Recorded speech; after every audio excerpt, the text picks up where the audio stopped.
Fate was bullied every day until he awakened the true power of his SS rank skill. Fate is your typical disgusting loser with the job of holding a flag post in front of the castle walls. He's been there the whole day and complains about how starving he is feeling right now. He then notices a group of 4 adventurers passing nearby. One of them brags about hitting level 6 while doing their hunt a few hours ago. There was a merchant cart carrying some goods until it was attacked by a group of goblins. The goblins jumped onto the cart, but luckily the same adventurers were close. Their leader rode a horse, ensuring the archer was protected while shooting the goblins down, and they would take care of the ones who got close to them. The long-haired dude easily deals with some monsters with his quick and smooth skills, while the huge dude did his best impression of Hulk Smash with his double-handed axe. After that, they returned to the city, where Hulk Smash brags about his level up. The group then talked about dividing the spoils of battle, but that only made Fate jealous. Despite that feeling, he knows he won't ever be able to be an adventurer. His stomach starts growling again, and he thinks he is useless. He's hungry, he has a stupid job, and his unique skill is worthless. Let's be fair, his stats are all 1, and his skill is gluttony. Despite his complaints, he knows he should be grateful to even have a job. Later that day, the city is full of life. The other group is trying to get better weapons until the announcement that the Holy Knights are coming through. The adventurers immediately hide themselves from the trio of Holy Knights. While the trio walks past, an orange rolls over to the knight's boot. The merchant apologizes for it and tries to pick it up. However, the Holy Knight kicks the merchant away. The poor man tries to apologize again, but the Holy Knights start bullying him even more. They claim the merchant is insulting them, and for that reason, they should take his head. The poor man apologizes again, but the leader of the trio tells the other 2 to stop.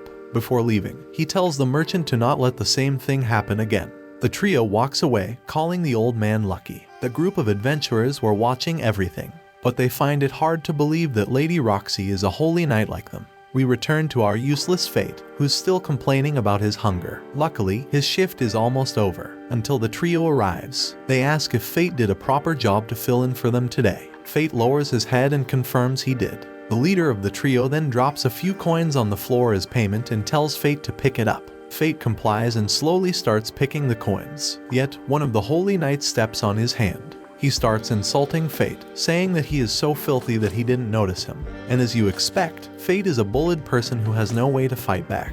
His stomach makes noise again, making the leader of the trio mad. He claims that this noise makes it seem like they don't feed him. They ask if Fate is trying to embarrass the Vileric family and kick him away. The guy kicks Fate a few more times, and the girl joins in. She starts calling Fate's skill useless and says that he only survives because they give him money. In his mind, Fate explains that in this world, everyone's worth depends on the special powers they got from gods. They call them skills. The trio leader claims that if Fate slacks off, the result will reflect on them, his employers. The guy then orders Fate to get up, but when he tries, the other guy steps on his face and asks him to hurry up. They increase their bullying, claiming that he needs to be disciplined for failing to comply with orders. However, a voice from afar tells them to stop. This is the famous Lady Roxy Hart. She complains in her elegant way that holy knights shouldn't abuse the people they swore to protect. The trio gets annoyed just by her presence. Roxy continues explaining that watching the gate is an honorable duty for a holy knight, and that's the trio's duty to watch the stupid entrance. The leader claims it's also his duty to provide employment to useless people like Fate. She then asks why he is treating Fate like that. The guy twists her words and tells the others they will be leaving. Roxy walks toward Fate and asks if he's okay while trying to get him up. She uses her handkerchief to clean up his injuries, but Fate notices the way the trio's leader is looking at Roxy. She finishes cleaning him up and he thanks her for her help. Roxy replies that she's only doing what a holy knight should do. She then says that his shift is over and hers will begin. Fate gives her the pole, and Roxy asks him to tell her if the trio continues to do the same bullying. Fate replies that he's already used to it and leaves. Later at night, Fate is in the bar thinking about Roxy's words, but Fate knows that the trio might take revenge on her, so he decides to not involve her in this thing.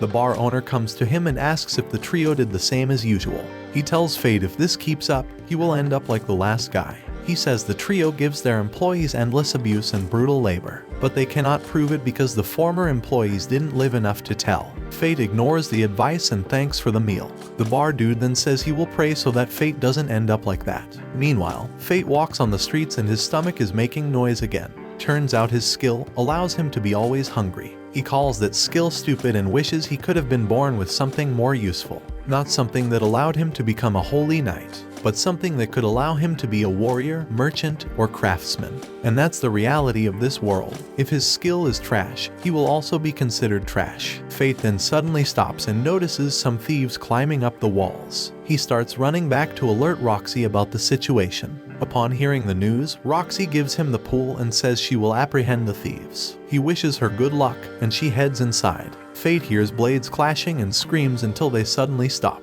He then sees from the distance an injured thief. Fate starts to run away, but he stops after remembering that Roxy trusted him with this. He decides to confront the thief head-on and uses the spear pole to send him to the next life. Suddenly, everything around Fate starts to get dark. He hears a voice saying that his gluttony skill has been activated and that his stats are being updated. When he checks them, he sees that every single one is over 100. He also gained 2 new skills, Identify and Telepathy. He's still confused that his skill activated, and drops the pole. He doesn't understand what just happened. Roxy then comes running toward him to check if he got hurt by the thief. She notices that he doesn't look well, and she is worried. She never said that, but Fate managed to read her thoughts. He claims he isn't hurt and hears her thoughts again when she expresses relief. She then says that she will have to report the situation to her superiors. But Fate is more confused because he cannot hear her thoughts anymore. Fate tells her to take the credit all to herself because the trio would cause problems if they knew he dealt with a thief. She decides to thank him for helping her succeed in her duty and asks if he would like to work for her family. She tells him that he will meet his end if he keeps working for the trio, so he should work for her family, who would treat him fairly. Fate starts to consider the situation. Does he want to continue being treated like trash? Or does he want to have a bright future by working for Roxy? Well, he then says that if he doesn't do this job, another guy will come and suffer the same. Roxy explains the Holy Knights need to guard the entrance, not other people. In the end, he agrees to work for her. He heads back home and is still confused by his status changes. He doesn't know what his new skills are, but thinks that telepathy is what allowed him to hear Roxy's thoughts. He then starts to worry about his gluttony skill activation and what's going on with his body. But he quickly brushes it off because he can now beat monsters, probably. The next day, Fate goes to the shopping street and starts looking for a weapon. However, his budget is only 2 coins. The merchant tells him off because he won't even be able to buy a butter knife with that change. Fate came to this city 5 years ago, but he could only save up those 2 coins by working under poor conditions. The merchant then tells him that if he wants, he can have the trash weapons inside the barrel. He decides to check the blades and uses his Identify skill to check every single blade. Everything is pretty trash until he grabs the one on the back. He identifies it and thinks this blade is filthy and is being treated like trash, just like him. Suddenly, the swords start talking. Fate starts to panic but tries to not make a scene.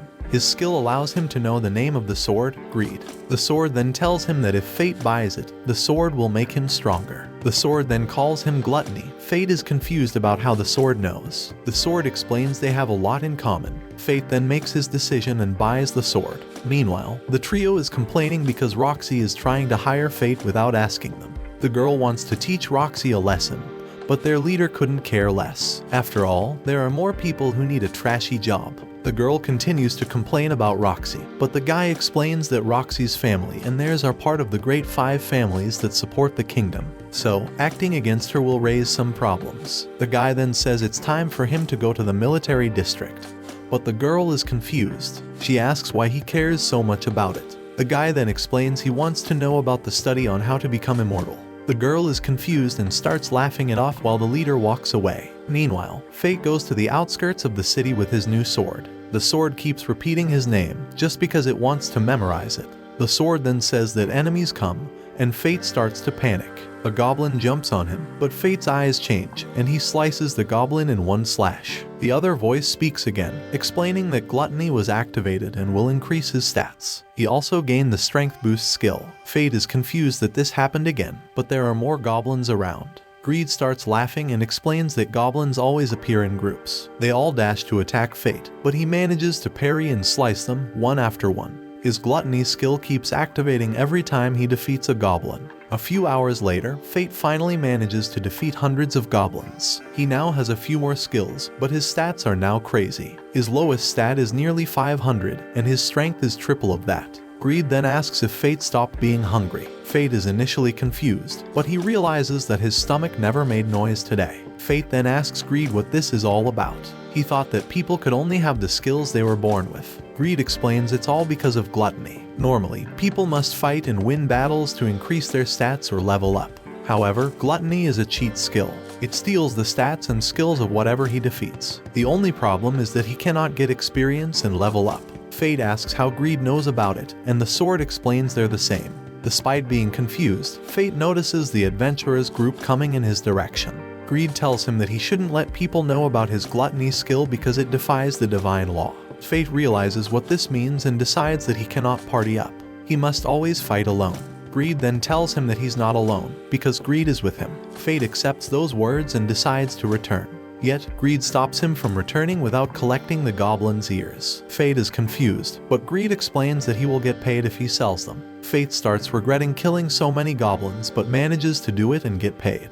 He managed to earn 3 silver and 80 bronze coins and decided to get some meat for dinner. Greed stops him, telling him to do maintenance on him first. Fate still decides to get dinner first, but he bumps into a shady guy coming from a dark alley. There's a little girl with the shady guy. She touches Fate, and he hears her voice begging for his help. He sees her eyes shaking in fear, and the guy starts pulling the girl while walking away. Fate then uses his skill to identify the shady guy's skills, however it quickly disappears. Greed explains the guy has a conceal ability, which hides everything from identify. Greed asks what Fate will do, and he reveals that he will save the girl. The girl ends up in a warehouse, chained against the wall. The guy starts mocking her, telling that she will become a toy for the Holy Knights. Fate is watching closely, but Greed stops him from moving. Greed explains that Guy is stronger than him and that he should turn away. But Fate wants to help anyone he sees suffering in front of him, especially because he now has the power to do it. We then see an orphanage. The nun explains to the kids how Holy Laplace created their world. The old lady then claims that their god left their world and gave people some special powers. She asks if the young kids know the name of those powers, and they respond skills. The nun then tells the kids to thank Holy Laplace for their meal. The kids comply, and they start munching down on that depressive meal. However, one hasn't touched his food yet. The nun asks if he's feeling alright, and the boy simply says that Holy Laplace doesn't play fair. He explains that holy knights and warriors have amazing skills, but the young boy thinks he was abandoned because of his weak skill. Somehow the nun thinks the kid will be cheered up when she explains that in the old times, nobody had skills. At that time there was also no stats or even monster. It was a place where everyone was equal. The boy tears down wishing he was born in that world. The nun comforts the kid, but another one comes rushing in. She explains they couldn't find the girl who disappeared, so they will search for her in the city. The missing girl is the same one that was captured by the bad guy. The guy kicks the pole that she's chained to, telling her to cry and scream. He claims she will become a toy of the Holy Knights, but the girl still doesn't make any noise. The guy stops and starts walking away, giving the girl a chance to sob. She then hears some footsteps, but it's Fate, telling her she will be alright. He frees her from the chains and tells her to hurry up and escape. However, the other guy has returned. The guy explains he sometimes runs into guys like Fate, pathetic, useless dudes who think they're some sort of hero of justice. Fate simply smiles at the girl and pulls out Greed to fight the bad guy. The guy mocks Fate, asking if he will be able to fight while protecting the girl. He starts getting closer, and the girl ends up holding onto Fate's shirt in fear. Fate thinks he needs to get her to safety, but he doesn't know where. Greed has an idea and tells Fate to back away because the other guy thinks Fate is weaker than himself. Therefore, Greed wants Fate to take advantage of the guy's confidence. Fate follows the instructions and starts running away with the girl. The guy slowly follows them and tells he will kill Fate if he knocks the boxes down. He then tries to make Fate angry, explaining the girl will become obedient when she sees Fate's body out of soul. Fate manages to reach the endpoint, and Greed tells him it's now the time to attack. Fate then knocks the boxes where the other guy is passing by and uses them to jump and attack him. The guy manages to dodge, only taking a scratch on his cheek. The guy then starts to get serious, and his sword starts to glow. Greed knows that skill will be a problem and tells Fate to strike the guy down through his weapon. Fate uses the boxes again to leap toward the guy and manages to not only cut his sword in half but also slice the guy up. While the guy is still alive, Fate asks what he meant about bringing the girl to the Holy Knights. He questions who ordered the guy to kidnap the girl, but the guy refuses to answer. So, Fate decides to stab his wound and torture him with pain. After some seconds, the guy agrees to reveal who hired him. It was Otto Vileric, the guy who randomly used to beat Fate. Turns out the guy is a crazy dude who likes to show orphan kids some archery skills. But instead of shooting apples, he's shooting brains. Fate then takes the girl outside, telling her she will be fine from now on. His stomach starts making noise, and Greed starts to mock him. He invites her to eat something and asks for the girl's name. Sahara, she says. He takes Saraha to the street stalls and gets some meat sticks. The girl immediately starts digging in and explains this is the first time she had meat. She then suddenly starts to tear down for no reason, but Fate understands her and gives her his share. He then takes her back to the orphanage, where she reunites with the nuns. They thank Fate for helping Sahara, but he becomes confused. They ask if everything is alright, but he simply replies that nobody has ever thanked him before because he has a trash skill. The girl is confused and asks about it. Fate explains his skill simply makes him hungry. He then gets closer and tries to encourage Sahara. He tells her that no matter how hard things get, if she can laugh them off, she will end up finding happiness someday or not. Those are the same words his father told him when he was still a kid. He didn't understand them at that time, but they helped him over the years. He then walks away, and Greed explains that not only his stats increased, but he also got the one-handed sword technique. He congratulates Fate for his new skill, but Fate is confused. Greed explains this is a technical skill that allows him to get tech arts. They're literally secret techniques. In this case, he can attack twice at the same time. Fate is initially impressed, but he then realizes that if the guy managed to hit the skill, he would be sliced into 3 right now. Fate complains to Greed that he should have warned him before, but Greed simply calls Fate a hero who is trying to save a girl. Fate says he's not a hero and reveals he won't have dealt with the guy if he knew about his skill. Greed then explains that battles come down to luck of the moment, so the stronger person doesn't always win. Fate then makes up his new goal, to become strong enough and avoid winning without getting lucky. Greed then asks about tomorrow, since it will be Fate's first day working for the Hearts. Fate confirms, and Greed asks if he's going to show up looking like a pleb. This reminds Fate that he forgot to buy new clothes. Meanwhile, in a bar, there's an old man revealing the news that Sir Mason was struck down by a divine dragon in Galia. The barman asks what will happen to the Hart family, and the old man replies that Roxy will succeed him. The main problem is that Sir Mason was keeping the Holy Knights in check, if you can call it that, and the old man isn't sure she can keep them in line. The barman replies the Vilaric siblings are pretty trash, and he'd rather talk about something more pleasing. The old man then asks about Fate, and the barman replies he used to drop by every day after work. The next day, Fate arrives at the Holy Knight district, looking fresh. Upon getting close, he realizes Roxy lives in a huge mansion. He ends up meeting her by the fountain, and she smiles, explaining she was waiting for him. However, Fate doesn't reply. He's smitten by her beauty. He tells her she's pretty, and she gets shy. She then takes him inside on a tour, and her first stop is in front of a grave. Turns out this is her father, and she's introducing Fate to him. Fate is initially confused. She explains it happened 5 days ago when he met a divine dragon. Fate remembers about Galia. It's a continent dominated by monsters, and one of the Holy Knights' duties is to keep those monsters contained. She explains that it was her family's duty to contain the monsters this year. Despite being a dangerous task, it shouldn't be deadly. Still, a divine dragon that had been missing for 1,000 years suddenly appeared, and her father went to another world. Fate realizes that she's been suffering for the past couple of days, but she still looked out for him. He starts to feel sad, but she tells him not to. She's the new family leader and says they will work together to make it a joyful place. Fate accepts her words and almost shakes her hand,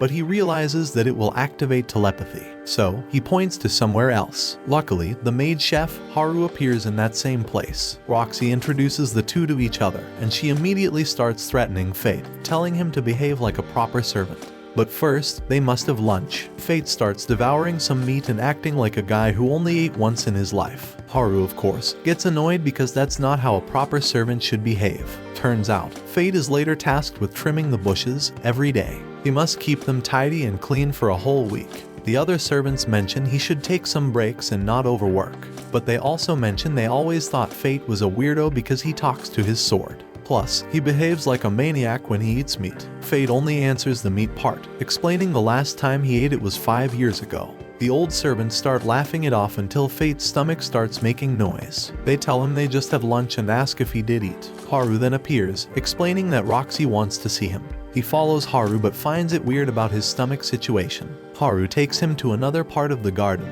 where he meets Roxy. She gives him some tea and asks how he's been adapting to his job. But Fate is only thinking about his stomach. He's feeling even hungrier every second.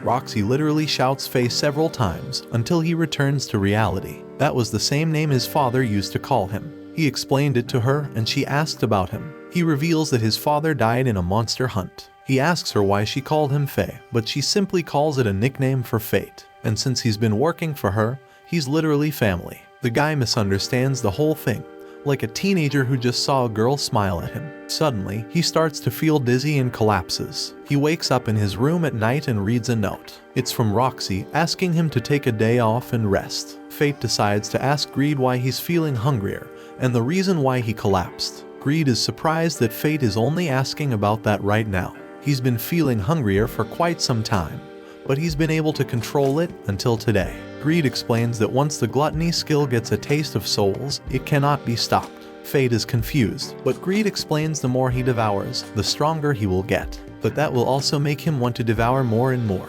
By activating his skill, he will be destined to hunt and devour souls until his last day alive. Fate asks what will happen if he doesn't. Greed explains there's only two possibilities. He will either starve to death, or he will lose control and go on a rampage, putting everyone in danger. Fate is shocked because that will make him a monster. Greed then gives him some advice. When Fate's hunger approaches its limits, it will be visible in his eyes. Fate then checks his reflection in the mirror and finds out he has a Sharingan from Wish. Without any option, Fate decides to head out of the city at night to hunt. He notices that for some reason, all the warriors around smell delicious. Greed explains that is because of his hunger boost being activated. He also explains that's the reason Fate's eyes are red, and that it's a power that makes his gluttony skill more effective. With this, he will have better night vision, be able to track his prey by scent, while also terrifying and paralyzing weaker prey. Fate finally manages to find a group of goblins, and notices that his skill made them stop moving. He slices through the goblins with ease and smiles like a maniac. However, small goblins aren't enough to satisfy him.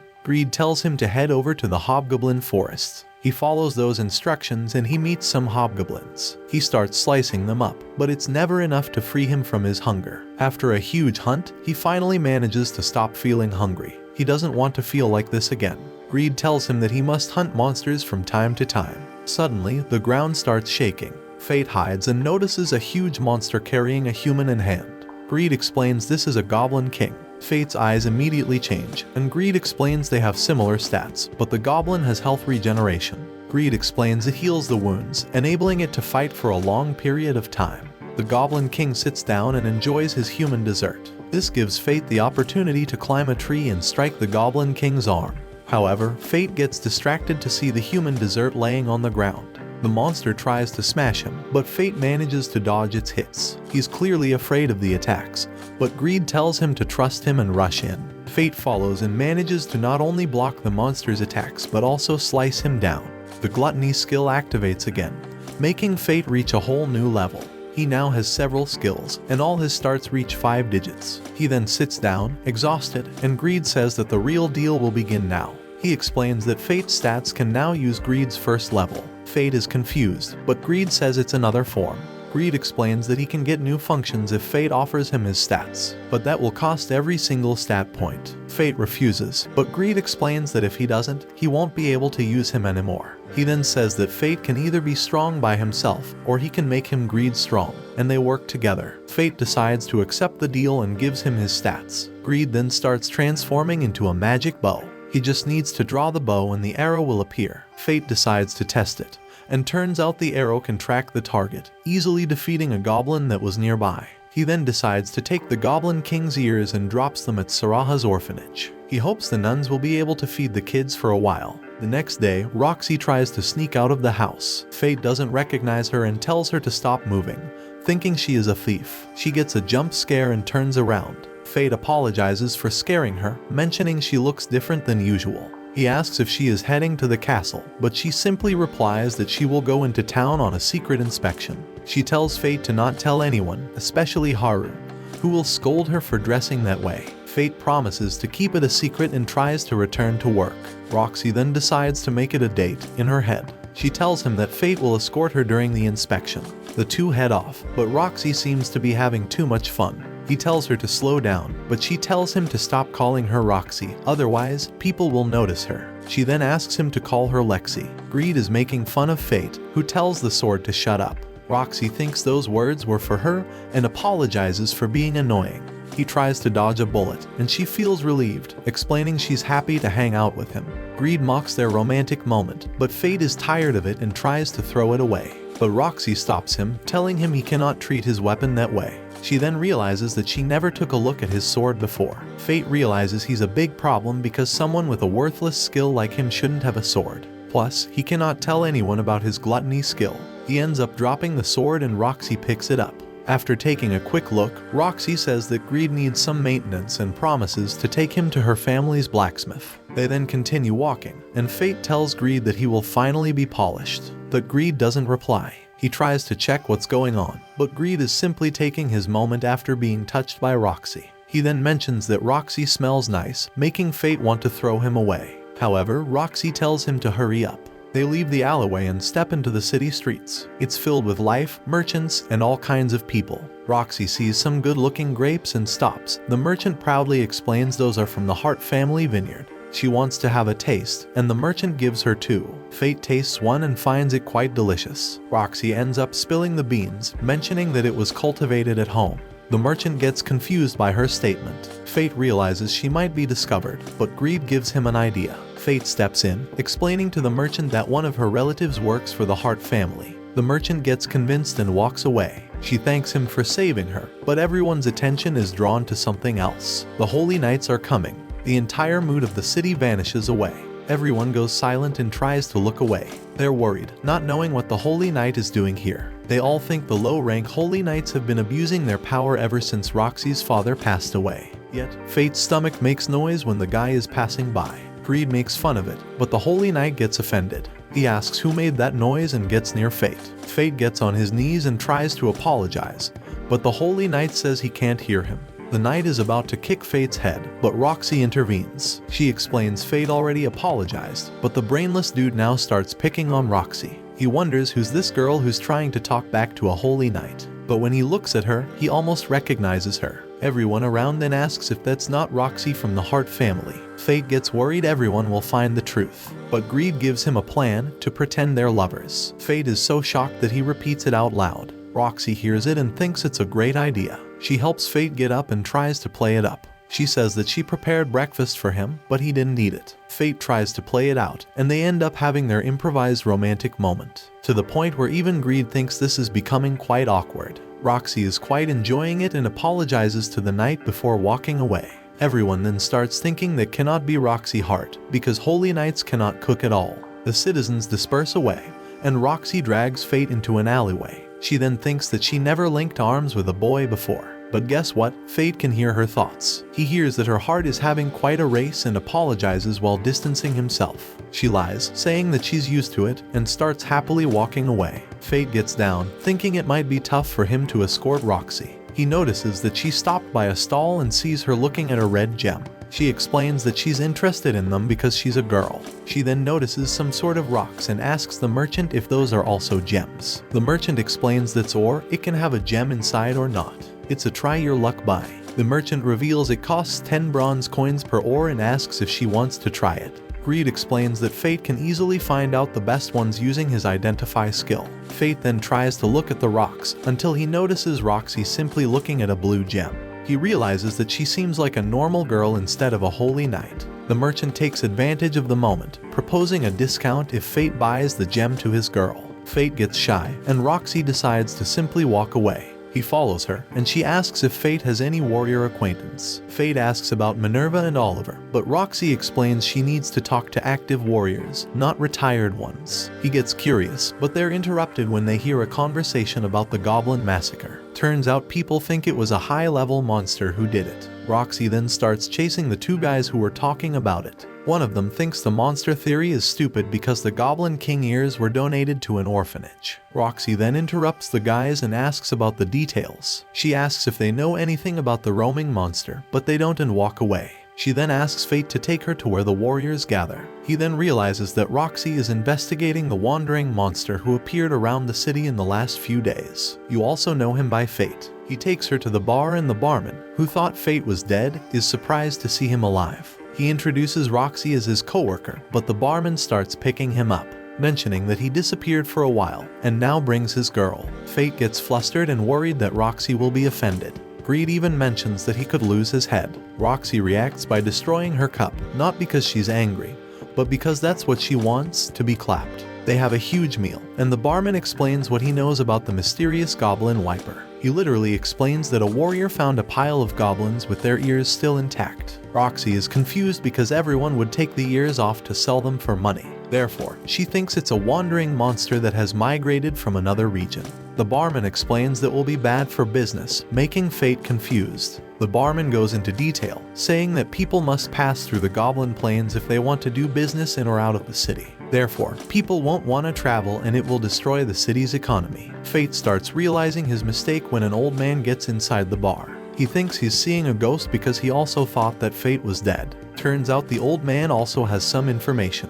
They think the roaming monster is a lick. Therefore, the Holy Knights will be taking direct action to deal with it. Greed tells Fate this will be a problem because he lost all his stats. Yet, Fate's biggest worry is if Roxy joins the hunt and sees him. A group of traveling warriors enters the bar, and you know, the typical behavior. They grab Roxy's shoulder and invite her to have some fun with them. Fate gets up to protect her, but she also gets up and uses her skill to push the guy against the wall. Everyone around realizes that only a holy knight could do something like that. She then reveals her identity and apologizes for trying to trick everyone.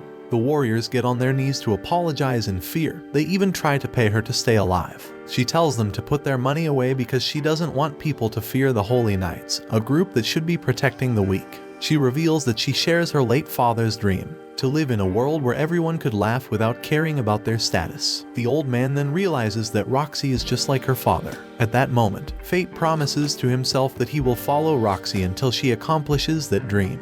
After having fun all together, Roxy takes Fate to the blacksmith. Greed loves the polishing massage and explains he will cut even faster. Fate thanks her for helping him perform maintenance to Greed. Roxy explains that he also helped her get more information about the wandering monster. Fate then gets curious and asks why she didn't know about the hunt. She explains that since her father passed away, the Vileric family is literally using the situation to deal with stuff without informing her. Suddenly, they hear two voices and check the commotion. They notice that Hado is pulling a kid's arm and Roxy tells him to release the kid. The girl claims they're just taking a lost kid into their protection. But Roxy orders Fate to help the kid. While doing it, the trio leader tries to talk to Fate, but our boy ignores him. Roxy then tells the trio she will be taking care of the kid and decides to question the leader. She asks why he didn't inform her about the wandering monster hunt. The guy tries to brush it off, saying he assumed she would be occupied thinking about her father. Roxy claims she's fine, but the guy just ignores her and walks away. Hado, the psycho, tells both the kid and Fate they're trash before walking away. The kid then reveals he hates Holy Knights, making Roxy apologize. He's confused, but Fate quickly asks if he got lost from his mother. The kid confirms, leading Fate and Roxy to help him look for his mother. Fate thinks that he also got lost when he arrived in the city 5 years ago. However, he was helped by a female Holy Knight. He wonders what happened to her because he has never seen her around since then. But we can clearly notice it was Roxy when she had short hair. After walking around for some hours, they still cannot find the kid's mother. However, she appears sometime later looking for her son. Fate is happy they managed to find her, and he gets enchanted when he sees Roxy's pure smile. She why he's staring at her, and he tries to make an excuse. He says that it's getting late and they need to return. Roxy then realizes the situation and makes him promise her one thing. If they get in trouble, they will do it together. He promises they will and they rush home, just to get scolded by the head maid. Later at night, Fate asks Greed if there's a way to hunt monsters without Roxy finding out. Greed suggests he gets a special mask. Upon checking it, he realizes it's a perception warping magic item. Greed explains that the mask will make him look different to whoever sees him. Fate thinks that's perfect and buys it. At the same time, he also ends up buying an ore from the other merchant. He gives the ore to Roxy, who's a bit confused by it. He simply explains that she's literally helping him in every aspect of his life and asks her to open. She does and notices a huge blue gem inside. She promises to treasure it and asks if he wants a year's supply of meat as a reward, or maybe a whetstone for sharpening Greed. You know Greed wants the whetstone, but Fate refuses both. Meanwhile, the Holy Knights are having a meeting without Roxy's consent, where the trio's leader claims they will discuss their excursion to Galia. During nighttime, several adventurers are out on the fields. They see the corpses of several goblins and think the monster has come around again. They are not happy they were not able to capture it. Meanwhile, Fate's standing over a pile of goblins with his new mask on. The adventurers see him and they run for their lives, thinking he's the lick. They call him Corpse. Greed tells him he likes his new name. He asks him if he isn't satisfied yet. Fate tells him he wants to get his stats as high as possible before the knights come after him. At the Hart family castle, Fate is casually pruning flowers. Leading a double life is really telling on him. Lady Roxy approaches him, telling him she has a secret mission for him. He asks her if it's going to be another inspection. Next we can see Fate in Lady Roxy's carriage. He doesn't look too happy. She points out a vast expanse of land belonging to the Hart family. He asks her if their secret mission involves harvesting grapes. She tells him she wants him to see their grape vineyard up close after seeing their grapes in the market. The carriage finally arrives at its destination and Aisha Hart, who is Roxy's mother, comes out to greet them. Roxy tells her she shouldn't have bothered, but her mother tells her she's feeling good enough to be able to. Roxy tells her not to overexert herself. Roxy's mother asks her who accompanied her. She introduces Fate to her mother as a servant she hired. They exchange pleasantries. Greed tells Fate he's relieved Aisha is nice. Aisha tells Fate to come closer. She asks him if he likes her daughter. Roxy is embarrassed by this question. She questions her mother, wondering why she asked Fate such a question. Aisha tells her she just wants to know his opinion about her as his employer. They are both relieved she means the business-wise relationship. Fate tells Aisha in all sincerity that he cares for Roxy and would serve her all his life if allowed. Roxy is embarrassed once again and rushes off to her room in a bid to hide it. Fate asks if he said something wrong. Aisha tells him it's typical Roxy behavior to run off, then things get uncomfortable. She tells him that she was little, she was always a crybaby that got scared of the littlest things. Fate says he couldn't tell that from the way she acts at the Capitol. Aisha tells him she can't believe her daughter turned out to be a holy knight. She tells him she worries Roxy is pushing herself too hard now that she's the head after her father passed. Fate tells her Roxy is a good holy knight who performs her duty well and is loved by the people. Aisha is happy to hear this. Roxy goes into her room and switches on a music box while looking at pictures of herself when she was younger. This triggers a memory of her father training her. He teaches her proper stance and sword handling.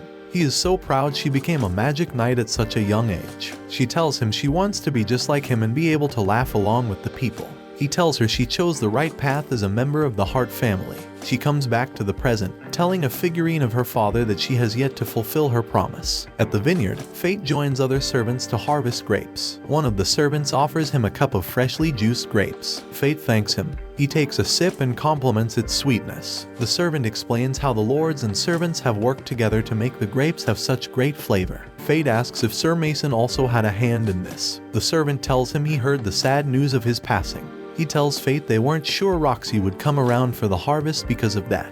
He asks the servant if Roxy helped with the yearly harvest. He tells Fate that's one of the things she comes for, the other is hunting monsters. Fate asks about the monster hunting part. The servant tells him the current harvest time is not just for grapes but several food stuff. He tells Fate the monsters show up because they are usually hungry. He tells Fate they deal with a group of monsters in particular called kobolds. At that moment Fate's stomach growls. The servant hears it and tells him it's understandable he's hungry since he's been working all day. Fate's skill is acting up. Greed tells him that his skill is hungry for new monsters to consume, after consuming nothing but goblins. Later in the day, after storing the bags of grapes, Roxy tells Fate to return to the house without her. Fate walks down the path leading to the house and sees a girl walking towards him with a huge battle axe hoisted on her shoulder. He hasn't seen the girl around there before. As they walk beside each other, the girl calls out to him. When Fate looks at her eyes, they look just like his when he activates his skill. He tries to analyze her but can't get anything. She calls out to him again and he asks her what she wants. She tells him she came too early. Fate asks her what she means. She tells him she came for the kobolds but he can have them. She tells him he owes her one when they meet in the future. As she walks away, Fate asks Greed if he knows who she was. Greed tells him he has no idea who she is. Fate tells Greed he's hiding something from him. Greed asks him why he thinks that. Fate tells him he's usually more talkative but he's been quiet all through that day. Greed tells him he has nothing to hide. He says even in all his knowledge there are some things he doesn't know. Fate thinks he sounds too proud of being ignorant. At that point, Roxy meets up with Fate. She gives him a bag to hold on to. She tells him she went to get some grapes for herself. She looks back at the strange girl, telling Fate she's a Galian. Fate tells her Galia was destroyed. She tells him that's what she heard as well. She goes into a history lesson.